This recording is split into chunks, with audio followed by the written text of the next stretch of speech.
hello, what's up mga guys? So, nandito nga pala tayo sa lugar kung saan ako lumaki. Dito sa barangay. probinsya ng Bicol. So, ito yun. Ito yung lugar namin. Ito kami papunta sa bahay ng aking ama.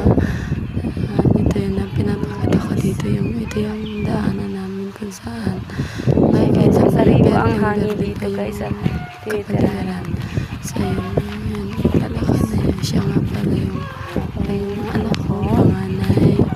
Ang isang pangit na anak. So, talakan na kami papunta sa bahay ng aking ama. Para puntahan siya at bisitahin. So, yan. Si Gorgor. Yan ang aking mga Si Butchok. aso. Ang aking aso. That's so naughty dog.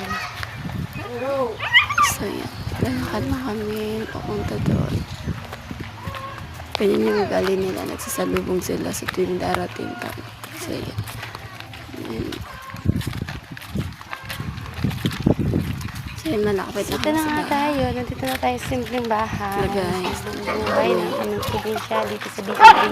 So, pasensya na guys. Medyo mahalas. Yan yung bahay lang namin. Yan lang kami lumaki.